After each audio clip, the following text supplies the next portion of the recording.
Wizard of Oz by L. Frank Baum. Chapter 1. The Cyclone.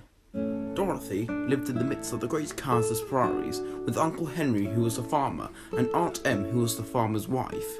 The house was small, for the lumber to build it had to be carried by wagon many miles. There were 4 walls, a roof and a floor, which made one room, and this room contained a rusty-looking cook stove, a cupboard for dishes, a table, 3 or 4 chairs, and the beds.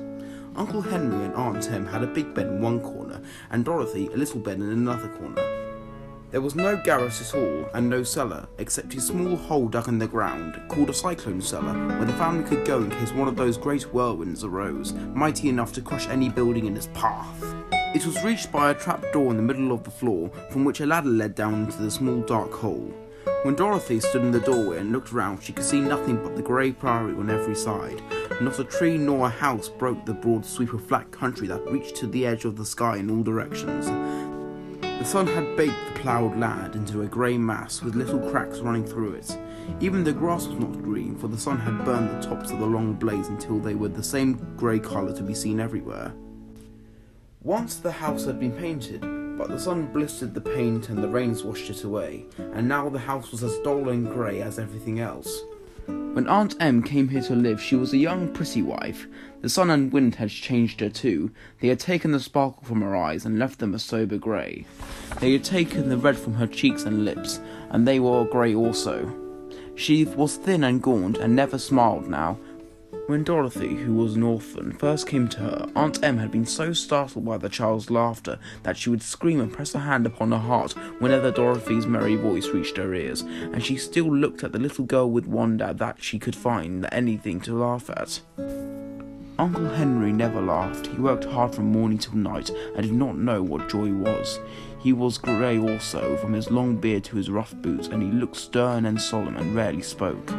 It was Toto that made Dorothy laugh, and saved her from going as grey as her other surroundings. Toto was not grey. He was a little black dog with long silky hair and small black eyes that twinkled merrily on either side of his funny wee nose. Toto played all day long, and Dorothy played with him, and loved him dearly. Today, however, they were not playing. Uncle Henry sat upon the doorstep and looked anxiously at the sky, which was even greyer than usual. Dorothy stood in the door with Toto in her arms and looked at the sky too. Aunt Em was washing the dishes. From the far north they heard a low wail of the wind, and Uncle Henry and Dorothy could see where the long grass bowed in the waves before the coming storm. There now came a sharp whistling in the air from the south, and as they turned their eyes that way, they saw ripples in the grass coming from that direction also. Suddenly Uncle Henry stood up. "There's a cyclone coming, Em," he called to his wife. "I'll go look after the stock." Then he ran towards the shed where the cows and horses were kept.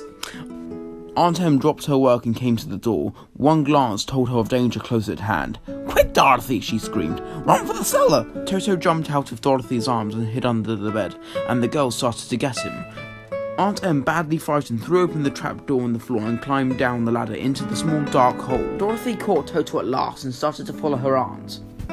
When she was halfway across the room, there came a great shriek from the wind, and the house shook so hard that she lost her footing and sat suddenly down upon the floor. Then a strange thing happened.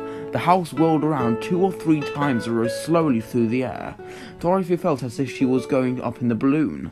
The north and south winds met where the house stood and made it the exact centre of the cyclone. In the middle of a cyclone, the air is generally still, but the great pressure of the wind on every side of the house raised it up higher and higher until it was at the very top of the cyclone, and there it remained and was carried miles and miles away as easily as you could carry a feather.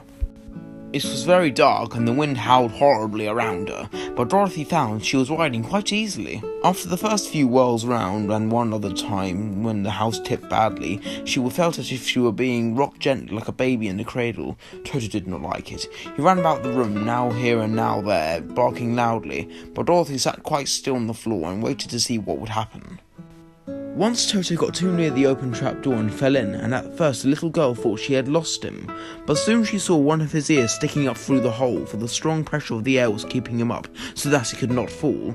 She crept to the hole, caught Toto by the ear and dragged him into the room, again, afterwards closing the trapdoor so that no more accidents could happen. Hour after hour passed away, and slowly Dorothy got over her fright, but she felt quite lonely, and the wind shrieked so loudly all about her that she nearly became deaf. At first she had wondered if she would be dashed to pieces when the house fell again, but as hours passed and nothing terrible happened, she stopped worrying and resolved to wait calmly and see what the future would bring.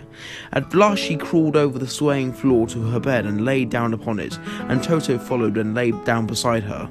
In spite of the swaying of the house and the wailing of the wind, Dorothy soon closed her eyes and fell fast asleep.